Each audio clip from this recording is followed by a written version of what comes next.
بسم الله الرحمن الرحيم. الحمد لله رب العالمين، والصلاة والسلام على سيد الأنبياء والمرسلين وعلى آله وأصحابه أجمعين ومن تبعهم بإحسان إلى يوم الدين أما بعد. আমাদের আলোচনা চলতেছিল হেদায়েত সালাসিল কিতাবুল বুয়ুর মধ্যে। আমরা প্রথম ক্লাসে আলোচনা করেছি আল বাইউ ইয়ানআকিদু বিল ইজাব ওয়াল কবুল, এগুলো নিয়ে ইনইকাদের অর্থ আলোচনা করেছি, ইজাব কবুলের অর্থ আলোচনা করেছি। এরপরে ইদা কানা বিলফজাইল মাজি, এটার কারণ কি, যে মাজি শব্দের মাধ্যমে কেন হতে হবে, এগুলো আমরা আলোচনা করেছি। তারপরে ওয়ালা ইয়ানআকিদু বিলফজাইনি, এখান থেকে আমরা বেচা কিনা এবং নিকাহের মধ্যে যে একটা পার্থক্য, সেই আলোচনাটুকু আমরা করেছি। আজকে আমাদের আলোচনা শুরু হবে ওয়াকাউলু রাদিতু বিকাদা আতাইতুকা বিকাদা থেকে। দেখেন, এখান থেকে যে বিষয়টা নিয়ে আলোচনা শুরু করতে চাচ্ছে মুসান্নিফ রাহিমাহুল্লাহ, সেটা হলো যে কোন কোন শব্দের মাধ্যমে বেচাকিনা সংগঠিত হবে, বেচাকিনা কোন কোন শব্দের মাধ্যমে সংগঠিত হবে।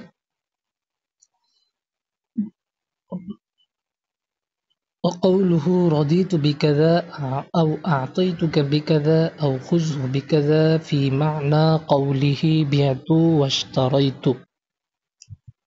এখানে মুসান্নিফ রাহিমাহুল্লাহ বলছেন যে রদিতু বিকাজা, রদিতু বিকাজা হলো মুশতারির কওল, আও আতাইতুকা বিকাজা, এটা হলো বায়ের কওল, বিক্রেতার কওল। মুশতারি বলল যে রদিতু বিকাজা, আমি এত টাকার দিরহাম, এত দিরহামে আমি নিতে রাজি। অথবা বায়ে বলল আতাইতুকা বিকাজা, আমি এত টাকা হলে আমি তোমাকে এটা দিয়ে দিলাম। আও খুযহু বিকাজা, অথবা বায়ে বলল তুমি এত টাকা হলে নাও। খুযহু এর পূর্বে বিয়েতু মুকদ্দার আছে, খুযহু এর পূর্বে বিয়েতু মুকদ্দার আছে, অর্থাৎ মাজি বিয়েতু এটা মুকদ্দার আছে যে আমি এটা বিক্রি করলাম, তুমি নাও। তাহলে রদিতু বিকাজার মাধ্যমে, আতাইতুকা বিকাজার মাধ্যমে, অন্যভাবে খুযহু বিকাজার মাধ্যমে বেচাকেনা সংগঠিত হবে। ফি মানা কওলি বিয়েতু ইশতারাইতু, বিয়েতু ইশতারাইতু এর মানার মধ্যে রয়েছে যত শব্দ, এখান থেকে একটা বার্তা আসছে, সেটা হলো বেচাকেনার শব্দ হলো আলফাজে বাই, হলো প্রত্যেক ওই শব্দ যেটা মানা এ বিয়েতু ইশতারাইতু কে বহন করে, অর্থাৎ বিয়েতু ইশতারাইতুর উপর দালালত করে যত শব্দ আছে সব শব্দই হলো কি আলফাজুল বাই। তাহলে আমরা বলতে পারি কুল্লু মা দাল্লা আলা মানা বিয়েতু ইশতারাইতু ফাহুয়া আলফাজুল বাইআই। কুল্লু মা দাল্লা আলা মানা বিয়েতু ইশতারাইতু ফাহুয়া আলফাজুল বাইআই। এখানে দেখেন পরের যে শব্দটা, যে লিআন্নাহু ইউআদ্দি মানাহু, যে এর কারণ বলতেছে যে রদিতু বিকাজা আতাইতু বিকাজা, আতাইতুকা বিকাজা খুযু বিকাজা, এর মাধ্যমে বেচাকেনা কেন সংগঠিত হয়ে যাবে, তার কারণ এখানে উল্লেখ করা হচ্ছে যে লিআন্নাহু ইউআদ্দি মানাহু, কারণ রদিতু বিকাজা আতাইতুকা বিকাজা এইসব শব্দ তো বিতু ইশতারাইতুর মানাকেই কি করে, দালালত করে। আর ওয়াল মানা হুয়াল মু'তাবার ফি হাযিহিল উকুদ, আর এই সকল বেচাকেনার চুক্তিসমূহগুলোর মধ্যে বিবেচ্য যে বিষয়টা সেটা হলো মানা, মূলত মর্মেরই কি ইতিবার। তো আমরা এখানে যেহেতু মূল মুতাবার বিষয়টা হলো মানা, তাহলে বিতু ইশতারাইতু এই লফজের মধ্যেই বেচা কিনার শব্দ খাস হয়ে যাবে এমন না, বরং বিতু ইশতারাইতুর উপর দালালত করে এই মানাকে বহন করে যত শব্দ আছে সব শব্দই হলো কি আলফাজে বাই। তো এটার উপর ভিত্তি করে পরে আরেকটা মাসলা উল্লেখ করতেছে, সেটা হলো যে দেখেন প্রত্যেক ওই সকল শব্দ কৌল, কৌল বক্তব্য, যে কৌলটা বিতু ইশতারাইতু মানা দালালত করে তার মাধ্যমে বেচাকেনা সংগঠিত হয়ে যায়। আর কারণ হলো উকুদের ক্ষেত্রে মুতাবার হলো মানা। তদ্রুপ তদ্রুপ যেহেতু মানাই মুতাবার, যেহেতু বিতু ইশতারাইতু এই সকল মানাটাই হলো কি মুতাবার, আলফাজ কোনো খুসুসি আলফাজের মধ্যে নাই। এখান থেকে উনি এটার উপর ভিত্তি করে একটা কিয়াস করে আরেকটা কথা বলতেছে, সেটা হলো যে কৌল যেমন মানাকে দালালত করার কারণে, বিতু ইশতারাইতু এর মানাকে দালালত করার কারণে কৌল দ্বারা যেমন বেচাকেনা সংগঠিত হয়ে যাচ্ছে, তেমনভাবে এমন কোনো ফেল যদি হয় যে ফেলটা বিহিত ইশতারাইত এর মানার উপর দালালত করে, তাহলে ওই ফেলের মাধ্যমেও বেচাকেনা সংগঠিত হয়ে যাবে। বুঝতে পারছেন? যে এরকম কোনো ফেল যদি আমরা করি যে ফেলটা বিহিত ইশতারাইত এর মানার উপর দালালত করে, আমরা যেহেতু এখানে মানা মুতাবার, তাহলে কৌলটা যদি সরাসরি খাস না হয়, কৌলের উপরই বিষয়টা কি থাকবে না, খাস থাকবে না, মানা। তাহলে মানাটা কৌলের মাধ্যমে আসতে পারে, ফেলের মাধ্যমে আসতে পারে। সেটা এখানে সামনে উল্লেখ করতেছে যে ওয়ালিহাদা ইয়ানাকিদু, এই কারণেই তো বেচাকেনা সংগঠিত হয়ে যায়। যেহেতু মানা মুতাবার, যেহেতু মানাটাই মুতাবার, তাহলে মানাটা তো কৌলের মাধ্যমে আসতে পারে, ফেলের মাধ্যমেও আসতে পারে। যে ওয়ালিহাদা ইয়ানাকিদুল বাইউ, এই কারণেই বেচাকেনা সংগঠিত হয়ে যাবে বিত্তাআতি, তাআতি কর্মের মাধ্যমে। তাআতি কাকে বলে আমরা বলছি, তাঁতি এটা একটা মহলে ইমতিহান ধরতে পারেন যে ভাইয়া তাঁতি কাকে বলে। তবে এক্ষেত্রে আমরা বলবো যেটা, যে ভাইয়া তাঁতি বিল্লুগা, লুগাতান এর অর্থ হলো তানাউল, পরস্পর গ্রহণ করা, নেওয়া, পরস্পর গ্রহণ করা। এখানে উদ্দেশ্য হলো যে ইতাউল মাবিই ওয়াস সামানি মিনাল জানিবাইনি বিলা ইজাবিন ওয়া কবুলিন। অর্থ কি? ইতাউল মাবিই ওয়াস সামানি মিনাল জানিবাইনি বিলা ইজাবিন ওয়া কবুলিন, যে ইজাব কবুল ব্যতীত, ইজাব কবুল ব্যতীত উভয় দিক থেকে সামান মাবি নেওয়া। কোনো ইজাবও দেওয়া হয় নাই, কবুলও দেওয়া হয় নাই, কিন্তু একজনে মাবি হাতে ধরাইয়া দিল আর একজনে সামান হাতে ধরাইয়া দিল। আমি আপনাকে টাকা দিলাম, আপনার হাতে টাকা দিলাম, আর পণ্যটা নিয়ে নিলাম, কোনো কথা বললাম না, ইজাবও বললাম না, কবুলও বললাম না। কিন্তু এই যে টাকা দিলাম, সে টাকা নিল, আমি আবার পণ্যটা নিয়ে নিলাম, এই কর্মের মাধ্যমেই বেচাকেনা সংগঠিত হয়ে যাবে। কারণ আমাদের মাবি নেওয়া, উভয় দিক থেকে মাবি নেওয়া, সামান নেওয়া, হ্যাঁ, পরস্পর মাবি সামান নেওয়াটাই দালালত করে বিহিত ইশতারাইত এর মানার উপর। আর মানাটাই তো কি মুতাবার। আর দেখি আমরা ওয়ালিহাদা ইয়ানাকিদু বিত্তাআতি ফিন নাফিসি ওয়াল খাসিসি, নাফিস খাসিস উভয় ক্ষেত্রে, নাফিস খাসিস উভয় ক্ষেত্রে। নাফিস কাকে বলে, খাসিস কাকে বলে, দুইটা মর্ম। একটা অর্থ হলো যে নাফিস হলো, নাফিস দ্বারা উদ্দেশ্য হলো মা ইয়াকসুরু সামান, কাসরাতে সামান, উরুফের মধ্যে যেটার সামান বেশি সেটাই হলো নাফিস। আর খাসিস হলো মা ইয়াকিল্লু সামান, যেটার সামান উরুফের মধ্যে স্বল্প কম ধরা হয়, ওইটাই হলো খাসিস। আরেকটা অর্থ হলো যে নাফিস দ্বারা উদ্দেশ্য হলো যেটা নিসাবে সারিকা এর বরাবর হয়, যার কিমতটা মিসলা নিসাবে সারিকা, সেটা হলো নাফিস। আর নিসাবে সারিকা এর থেকে কম হলে সেটা হলো খাসিস। তাহলে বিত্তাআতি, তাআতির মাধ্যমে বেচাকেনা সংগঠিত হবে নাফিস এবং খাসিস উভয় ক্ষেত্রে। হুয়া সহি, এটাই হলো সহি। তাহলে হুয়া সহি দ্বারা এখানে উদ্দেশ্য হলো ইমাম কারখি রহিমাহুল্লাহ, ইমাম কারখি রহিমাহুল্লাহর মতকে খণ্ডন করা। ইমাম কারখি রহিমাহুল্লাহর মত হলো যে বাইয়ে তাঁতিটা খাসিসের ক্ষেত্রে খাস, অর্থাৎ বাইয়ে তাঁতির মাধ্যমে বেচাকেনা সংগঠিত হবে, এটা কেবল খাসিস জিনিসের ক্ষেত্রে, নাফিস জিনিসের ক্ষেত্রে হবে না। তো হুয়া সহি বলে কারখি রহিমাহুল্লাহর কৌলটাকে খণ্ডন করা হচ্ছে যে না, ওনার কৌলটা কি না, সঠিক না। নাফিস খাসিস উভয় ক্ষেত্রে, নাফিস বিষয়ে খাসিস বিষয় উভয় বিষয়ে তাঁতির মাধ্যমে বেচাকেনা কি হয়ে যাবে, সংগঠিত হয়ে যাবে। কারণ কি? কারণ লিতাহাক্কুকিল মুরাজাত, লিতাহাক্কুকিল মুরাজাত, যে বায়ের যে মাকসাদ, সেই মাকসাদটাই হলো কি মুরাজাত। তো মুরাজাত যে যার মাধ্যমে আসুক, কৌলের মাধ্যমে আসতে হবে এমন কোনো শর্ত নাই। যেহেতু মানাই আসতে পারে, তাহলে মানা কৌলের মাধ্যমে আসতে পারে, ফেলের মাধ্যমে আসতে পারে। লিতাহাক্কুকিল মুরাজাত, যেহেতু পরস্পর সন্তুষ্টি পাওয়া গেছে, আর সেটাই তো মাকসাদে ভাই। মাকসাদে ভাই যার মাধ্যমে হাসিল হবে, তার মাধ্যমে কি হয়ে যাবে, বেচাকেনা সংগঠিত হয়ে যাবে।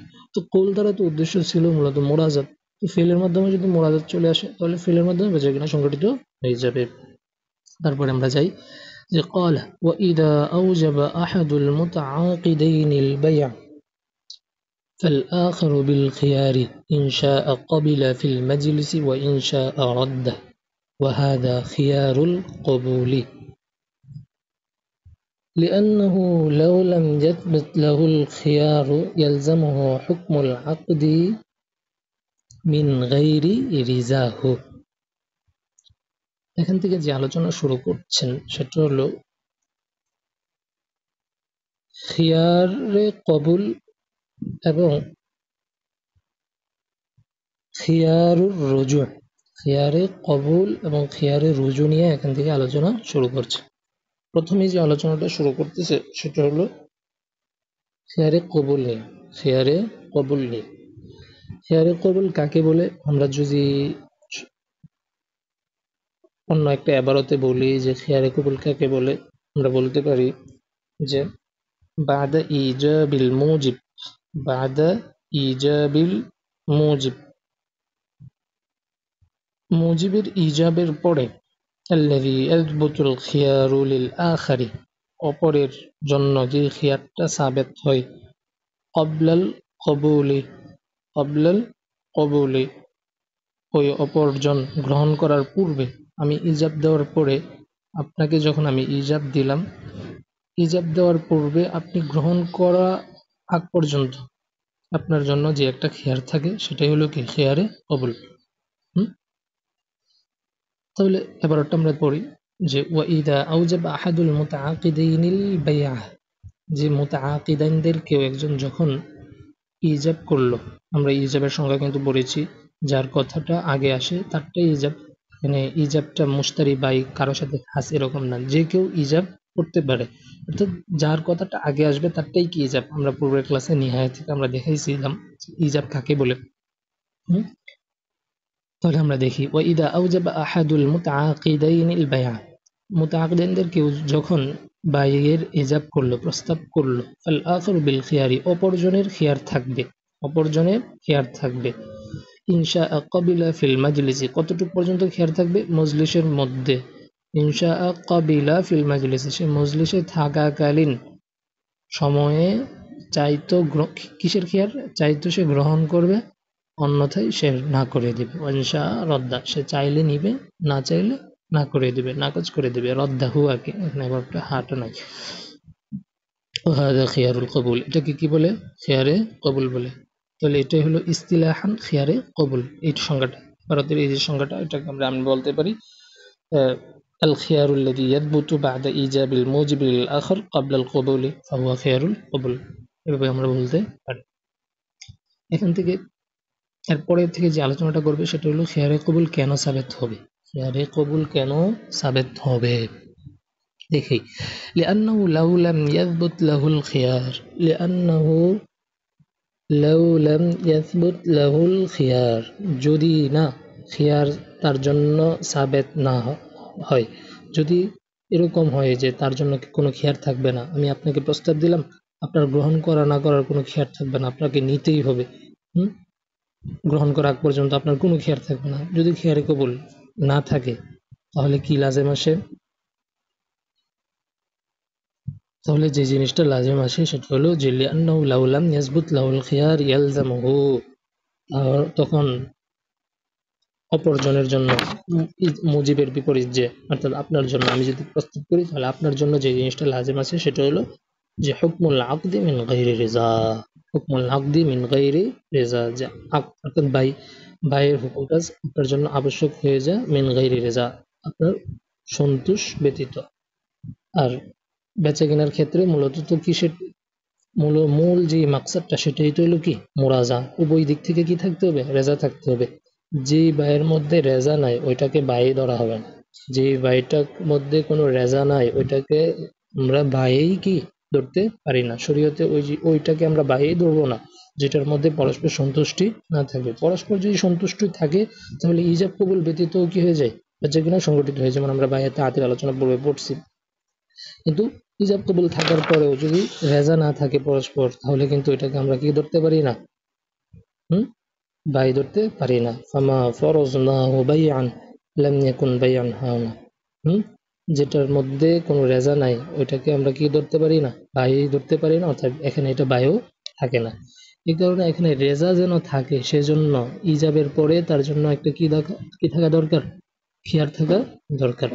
সেটাই হলো কি খিয়ারে কবুল। তাহলে খিয়ারে কবুলের সবব যদি আপনাকে জিজ্ঞাসা করে খিয়ারে কবুল কেন থাকবে, তখন আপনার এটাকে উল্লেখ করতে হবে যে লিআন্নাহু লাউ লাম ইয়াসবুত লাহুল খিয়ার, তার জন্য যদি খিয়ার সাবেত না রাখা হয় তাহলে ইয়ালজামু হুকমুল বাই'i বা হুকমুল আকদি মিন গায়রি রিজা, যে তার সন্তোষ ব্যতীত বাইয়ের হুকুম চলে আসা লাজেম আছে, অথচ বাইয়ের মাকসাদ হলো কি মুরাজাত মুরাজাত। এরপরে এখান থেকে পরে যে আলোচনাটা শুরু করতে চাচ্ছি সেটা হলো খিয়ারে কবুল এবং খিয়ারে রুজু। খিয়ারে রুজু দেখেন, খিয়ারে কবুলের পরে মিন গায়রি রিজার পরের যে ইবারতটা ওয়া ইদা লাম ইউফিদিল হিকামা বা হুকমা, ওয়া ইদা লাম ইউফিদিল হুকমা বিদুনি কবুলিল আখারি, যে অপরজনের কবুল করার আগে অপরজনের কবুল করা না করলে, অপরজন যদি কবুল না করে তাহলে যেহেতু লাম ইউফিদিল হুকমা, হুকমা বিমানাল মিল্ক, মিল্কিয়াত যেহেতু মিল্কিয়াতের ফায়দা যেহেতু দেয় না, অপরজন কবুল না করলে যেহেতু বেচা কেনার ক্ষেত্রে মিল্কিয়াতের ফায়দা দেয় না, আপনাকে আমি ইজাব করলাম কিন্তু আপনি গ্রহণ করলেন না, গ্রহণ না করলে কি আপনি এটার উপর মালিকানা সাবেত হবে? হবে না। অপরজন কবুল না করলে যেহেতু মালিকানার ফায়দা দেয় না, এই কারণে ফালিল মুজিবি, মুজিব অর্থাৎ প্রস্তাবকারী বা আমি আপনাকে প্রস্তাব দিলাম অর্থাৎ আমি, আমার জন্য এই খেয়ার থাকবে যে আইয়ার যে আনহু, আপনি কবুল করার পূর্বে আমি আমার কথা থেকে কি করব? রুজু করব। আমি আমার কথা থেকে রুজু করব। ফালিল মুজিবি আইয়ার যে আনহু, আই আন ইজাবিহি, আনহু মানে কি আন ইজাবিহি, মুজিবের জন্য এই ইখতিয়ার থাকবে, এই অধিকার থাকবে যে সে তার ইজাব থেকে কি করবে? রুজু করবে। ক্বাবলা কবুলি, কতক্ষণ পর্যন্ত? তার কবুল করার আগ পর্যন্ত। কারণ কবুল যদি করে ফেলে তখন কিন্তু তার মিলকিয়াত চলে আসে, আর মিলকিয়াত চলে আসলে তখন তো আর আমি কি করতে পারবো না? রুজু করতে পারবো না। তাহলে খেয়ারে রুজু কতক্ষণ? সীমাটা কতটুকু?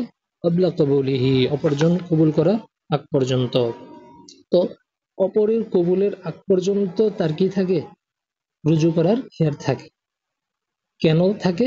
যে লিখুলু উইহি, কারণ এই যে রুজুটা আপনি গ্রহণ করার আগে আমি যে রুজুটা করে ফেললাম, এই রুজুটা লিখুলু উইহি বা লিখুলু উইর রুজু আন ইবতালি হাক্কিল গাইরি, অপরের হক বিলুপ্তকরণ থেকে মুক্ত, অপরের হক বিলুপ্তকরণ থেকে মুক্ত।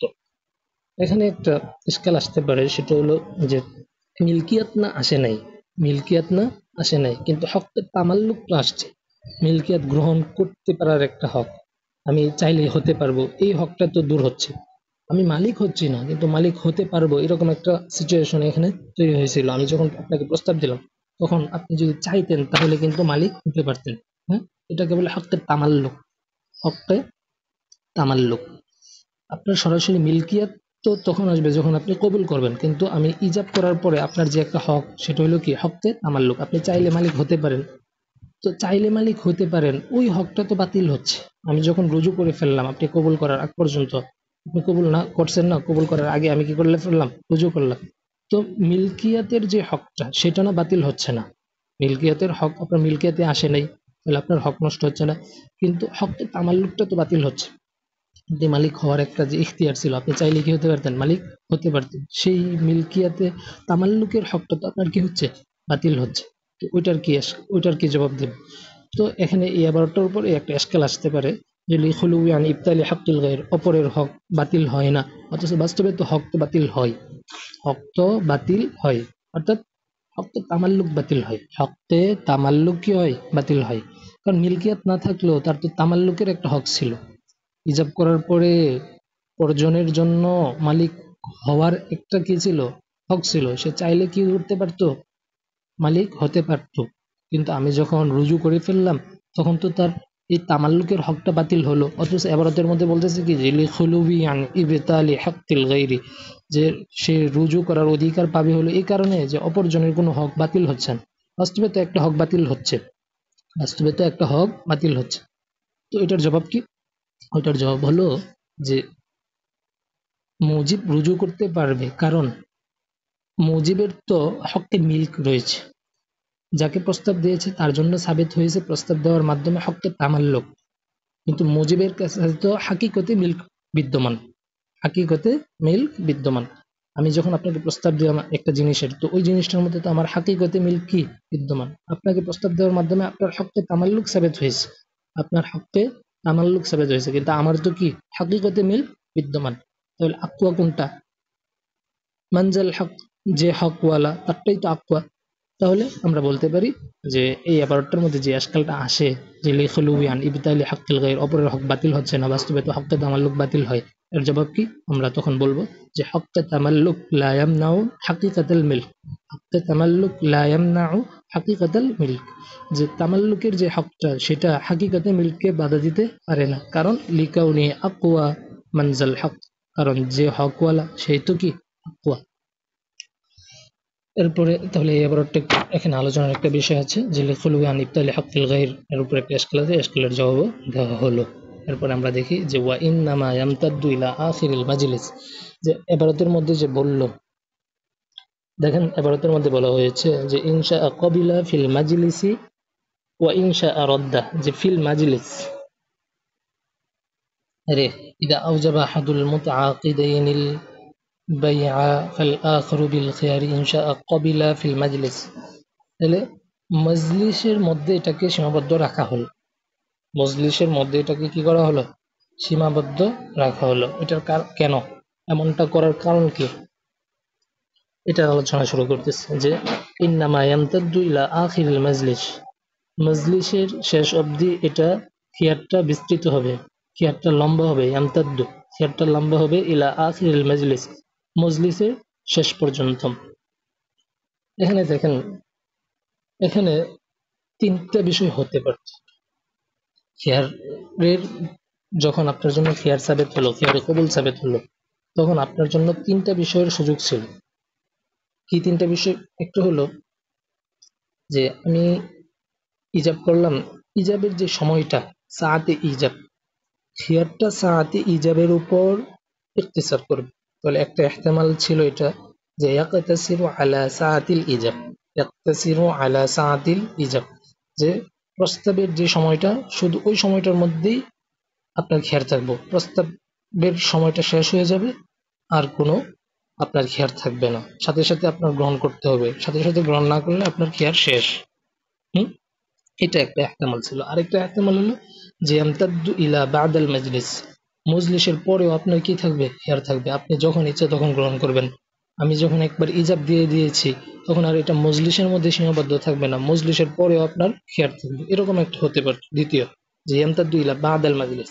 আর তৃতীয় যে আরেকটা ইহতিমাল সেটা হলো ইয়ামতাদ্দু ইলা আখিরিল মাজলিস, মজলিসের শেষ অবধি এটার ইহতিমাল থাকবে। অর্থাৎ সাআতে ইজাব, একবারে ইজাবের সময়ের মধ্যে এটা ইখতিসার হবে না, আবার একবারে ইজাব মজলিসের পরেও আপনার জন্য কোনো খেয়ার থাকবে এরকমও না, বরং তৃতীয় যে ইহতিমাল সেটা হলো কি মজলিস যতটুকু থাকে মজলিসের শেষ অবধি আপনার জন্য খেয়ার থাকবে। তাহলে তিনটা সম্ভাবনা থাকে।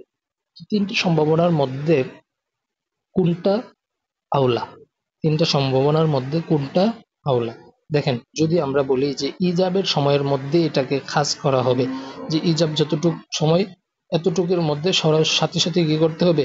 আপনার প্রস্তাব গ্রহণ করতে হবে, যদি গ্রহণ না করেন তখন আর আপনার গ্রহণ করার কোনো অধিকার থাকবে না। যদি এই কথা বলি তখন আপনি বিপাকে পড়বেন, কারণ আপনার গ্রহণ করবেন কি না করবেন না এর জন্য একটু সময় থাকা দরকার। আর যদি বলি যে হ্যাঁ এই সময়টা একবারে মজলিসের শেষ অবধি আপনি যখন ইচ্ছা তখন একবারে 2-3 দিন 4-5 দিন আপনার জন্য থাকবে, তখন আমি বিভাগে বলবো, কারণ আপনি নিবেন কি নিবেন না আমি নিশ্চিত না, আমি আরেকজন মুশতারিকে আমি আরেকজন ক্রেতার খোঁজ নেওয়ার সুযোগ পাইব না। তাহলে যদি আমরা মজলিসের মজলিসের পরেও আপনার জন্য খেয়াল রাখি তাহলে মুজিব বিপদে পড়বে, আর যদি সরাসরি ইজাবের সময়ের মধ্যে এটাকে খাস করে ফেলি তাহলে আপনি বিপদে পড়বেন। তো এর মধ্যে সিরাতে মুস্তাকিম যেটা মাঝামাঝি যে পথটা সেটা হলো মজলিসের শেষ পর্যন্ত খেয়াল রাখা, যে আপনি এই মজলিস যতক্ষণ এখানে আছেন ততক্ষণ আপনার খেয়াল থাকবে, তাহলে কেউ বিপদে পড়লো না, আমারও কোনো ক্ষতি হলো না, আপনারও কি করলো, কি করালো না, কোনো ক্ষতি হলো না, আপনিও বাবার যথেষ্ট সময় পাইলেন, বাইবা নিলে নিতে পারলেন, না নিলেও আমার কোনো কি হলো না, ক্ষতি হলো না, আমি আরেকজন মুশতারির খোঁজ নিতে পারলাম, তাই না? তাহলে তিনটা ইহতিমালের মধ্যে দাফআন লিল উসর যেটা, তাহকিকান লিল ইউসর যেটা, সেটা হলো কি যে ইন্নামা ইয়ামতাদ্দু ইলা আখিরিল মাজলিস, যে খিয়ারটা মজলিসের শেষ পর্যন্ত কি থাকবে? লম্বা হবে, সাআতে মজলিসের পর্যন্ত ইখতিসার হবে না, আবার ইমতিদাদে বাদাল মজলিসও হবে না, বরং ওয়া ইন্নামা ইয়ামতাদ্দু ইলা আখিরিল মাজলিস। কেন মজলিসের শেষ পর্যন্ত কেন থাকবে? কারণ মজলিসটাই হলো জামিউন লিল মুতাফাররিকাত, যতটুকু ভিন্ন ভিন্ন সময়, এই সব সময়টুকুকে একটা সময় ধরা যায়। যেমন আপনি দীর্ঘ 1 ঘন্টা একটা মজলিস করলেন, তখন আমরা বলতে পারি যে এই মজলিসের ছিল। তাহলে সবটুকু সময়কে 1 ঘন্টা সময়টাকে এটা কিন্তু জামে। একটা মজলিস, একটা সভা, এটা এই মুতাফাররিকাতকে কি করে জমা করে ফেলে। তাহলে মজলিসের এতবার হবে, অর্থাৎ ধরা হবে যে ফাতুবির সাআতুহু, মজলিসের সব সময়টুকু ধরা হবে যে সাআতান ওয়াহিদা, একটা সময়। তাহলে এটা কেন যে ইমতিদাদ ইলা আখিরিল মজলিস, কেন যে সাআতে মজলিসের মধ্যে ইখতিসার হইলো না, আবার ইমতিদাদ বাদাল মজলিস হলো না, বরং আখিরের মজলিসের মধ্যে ইমতিদাদ হলো? এটার কারণ কি? কারণ হলো দাফআন লিল উসরি, দাফআন লিল উসরি, ক্ষতিকে দফা করা, ক্ষতিকে দফা করা, তাহকিকান লিল ইউসরি, সহজতাকে বাস্তবায়ন করা। ক্ষতিকে কিভাবে দফা করা বুঝলাম তো, যদি সাআতে মজলিসের মধ্যে ইখতিসার করি তাহলে আপনার ক্ষতি, আবার যদি বাদাল মজলিস ইমতিদাদ করি খেয়ারকে তাহলে আমার ক্ষতি। তাহলে এই ক্ষতি বা কষ্ট যেটা উসর, এটাকে দফা করা হলো তাহকিকান লিল ইউসর, একটা সহজতাকে বাস্তবায়ন করা হলো, সেটা কিসের মাধ্যমে? আখিরে মজলিসের মধ্যে ইমতিদাদ করার মাধ্যমে। এরপরে আমরা যে আলোচনাটা সেটা হলো যে ওয়াল কিতাবু কাল খিতাবি, ওয়াল কিতাবু কাল খিতাবি, এখান থেকে যে আলোচনাটা করছে সেটা হলো যে বেচাকেনা সংগঠিত হয়ে যাবে সরাসরি খেতাব করার মাধ্যমে। হাজির যদি থাকে, আমি যদি হাজির লোক থাকি, উপস্থিত থাকি, তাহলে না আমি খেতাব করব। অনুপস্থিত কোনো ব্যক্তি যদি চিঠি পাঠায়, চিঠির মাধ্যমে যদি প্রস্তাব দেয়, তাহলে উপস্থিত ব্যক্তির প্রস্তাবের মতোই তার চিঠিটাকে গ্রহণ করা হবে। ওয়াকাদাল ইরসাল, এরকম ভাবে কেউ যদি বার্তা বাহক পাঠায়, দূত পাঠায়, তাহলেও তারটা উপস্থিত ব্যক্তির মতোই কি ধর্তব্য হবে। এখন কত হলো, তার আমি যদি চিঠি পাঠাই তাহলে চিঠি পাওয়ার পরে তার ইখতিয়ার কতটুকু থাকবে, অথবা আমি যদি কোনো দূত পাঠাই, কোনো লোক পাঠাই, লোক পাঠানোর মাধ্যমে যদি আমি কোনো নাকেল পাঠানোর মাধ্যমে যদি প্রস্তাব দিই, তাহলে আমার প্রস্তাব দেওয়ার পরে আপনার খিয়ারে কবুলটা কতক্ষণ পর্যন্ত থাকবে? বলতেছে হাত্তা উতবিরা মাজলিসু বুলুগিল কিতাবি, মাজলিসু বুলুগিল কিতাবি, যে কিতাব পাওয়া, এই লেটার পাওয়া, চিঠি পাওয়ার যে মজলিসটা, যে মজলিসের মধ্যে আপনি পাইছেন, এই মজলিসের শেষ পর্যন্ত আপনার খেয়ার থাকবে, অর্থাৎ এই মজলিসটাকে এতেবার করা হবে। বা আদাউর রিসালাতি, মাজলিসু বুলুগিল উতবিরা মাজলিসু বুলুগিল কিতাবি ওয়া আদাউর রিসালাতি, এমন ভাবে রিসালাতের যে আদায়টা, যে সময়ে সে আদায় করছে, ওই সময়ের ওই মজলিসটাকে কি করা হবে? এতেবার করা হবে, অর্থাৎ রাসূলকে এতেবার করা হবে। যে রাসূল, যে নাকিল আপনার কাছে গেল, আপনার কাছে যে যখন প্রস্তাবটা দিল, ওই রাসূলই কেমন যেন খাতেব, খেতাব। তাহলে এখানে আমরা যেটা বুঝলাম যে মজলিসের এতেবারটা কিতাবাতের ক্ষেত্রে এবং ইরসালের ক্ষেত্রে, আদায় রেসালাতের যে মজলিসটা, বুলুগি কিতাবের যে মজলিসটা, ওই মজলিসটাই হলো কি সাধারণ যে স্বাভাবিক মজলিসের মতো, অর্থাৎ আখির মজলিস পর্যন্ত থাকবে। আলহামদুলিল্লাহ রাব্বিল আলামিন, আবার মনে ক্লাসে দেখা হবে ইনশাআল্লাহ।